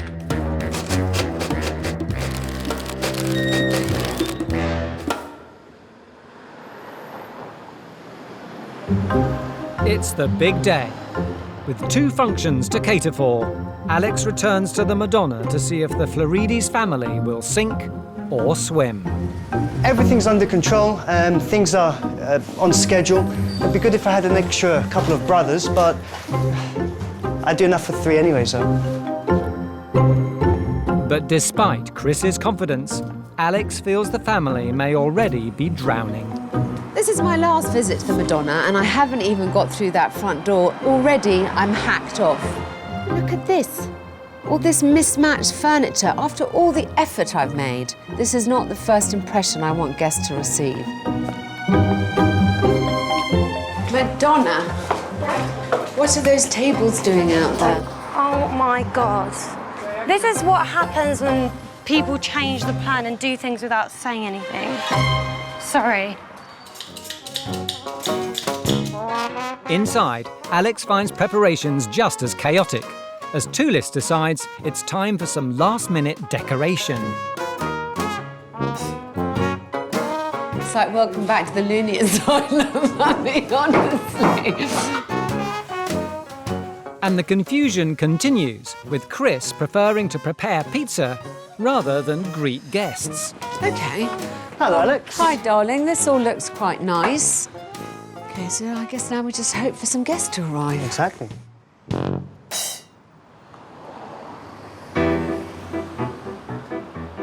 It's the start of the lunchtime event, and the invited business guests are nowhere to be seen.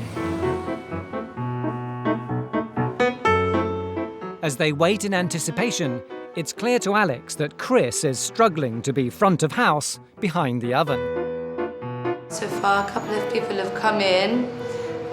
Hopefully it's going to pick up. You know, we had 2 people come so far.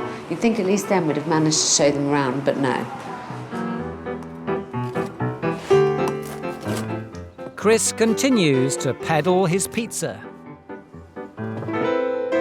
The girls were meant to show the people around into the rooms, etc. And I left them to that, and just wanted to make pizzas today. Napkin? You know, it's quite frustrating dealing with this lot. It's like herding kittens. You know, you just think you've got one in one corner and off they dash. While some guests enjoy a tour of the bedrooms, So this is one of our triple rooms. This sleeps 3 adults, or children as well. others aren't quite so lucky. Evie, darling, these gentlemen are going to go because Okay. no one's had a chance and no one showed them the rooms. So I'm really sorry that I didn't get a chance to show you. But we showed you around here. Yeah. Didn't we? So take care. Bye. Thank you. Bye. I feel like I'm going to have a nervous breakdown and the day has only just begun. Chris thinks because he can do 100 press-ups in a minute, and because he is faster than a speeding bullet, and because etc, etc, etc. He always thinks he can do everything standing on his head, and every evidence I've seen so far does not back that up. They've let the chance of impressing the local business community slip through their fingers. And with the evening party event just a few hours away, Alex fears the worst. I hope this evening is a lot better organised. We're going to have 50 people tonight. We had a handful this afternoon, and still at a certain point it seemed too many to manage as well as it should have been. Hotel Inspector Alex Polizzi has been in North London hoping to rescue the Madonna Halley Hotel from ruin. To bring in extra revenue throughout the year, she wants the Florides family to encourage more functions at the hotel. The corporate lunch event, designed to impress local business VIPs, fell flat, with manager Chris unwilling to be parted from his pizza oven. Chris thinks he can do everything standing on his head, and every evidence I've seen so far does not back that up. With the second event, a 50-person birthday bash just hours away, Alex steps in to give Chris a reality check. There was no command structure, and that's the thing, you know, everyone needs to have someone to ask what to do next. Yeah. Actually, you're the manager. It depends on you. Sure. Yeah? Yeah. Good. Thank you. Thank you. Right, let's go for some structure. I'm pretty sure that Chris thinks I'm a bit tough on him. I see that look in his eye, which is like, why is she always picking on me? You know, the reason I'm always picking on him is because he's the manager. Alex feels the Madonna needs clear leadership. She wants Chris to fully embrace his management role, leading from the front. Right, Chris, the floor is yours. Ladies, okay, what we're going to do, we're going to handle one table each. 1, 2, 3, 4, 5. Madonna, you're going to make sure everything is going smoothly. You're spending all your time in here. You're maitre d', okay? Awesome. At 7 o'clock, we're going to take orders. Main course, you have the lamb, we have the chicken, and the vegetarian. So pretty simple, okay? I'm going to be very interested to see you all in action. Thank you. The hot to trot, let's go. Thank you. With a renewed sense of purpose and a clear division of roles and responsibilities, the Florides family is set to work. Is everyone okay for drinks? Would anyone like I haven't started this one yet. Even Tulis is ready to lend a hand. Come on, you're meant to be out there and be a guest. But it soon transpires that Chris's call to arms has been lost in translation as they struggle to accommodate their 50 guests. Sorry, can we work you to these tables first? Sorry, I didn't see you coming in. Come through. Just sit anywhere. What is going on? Why have I got 2 table ones? Look, sort it out. You sort it out. Sort it out. Sort it out. Two pate. Guys, I want 1, 2, 3. Where's table 4? Guys, I want all the menus, all the orders back here now, please, right now. I would find it incredibly tiring to work like this. Despite a quite good briefing, everyone's doing exactly what the fuck they like. It's left to Alex to bring order to the Florides family chaos. Just plate up 1 table at a time. You said it was only 3, Sam. Yeah, who's putting... That's what I'm saying. There has to be a system, Chris. Don't mess it up. What goes there, it means it's 1 table at a time. Guys, listen, too much talking. 1 person says a table is complete, go. There has to be 1 person counting them out. This is ridiculous. Christopher, we need to be coordinated, yes, Christopher. Exactly.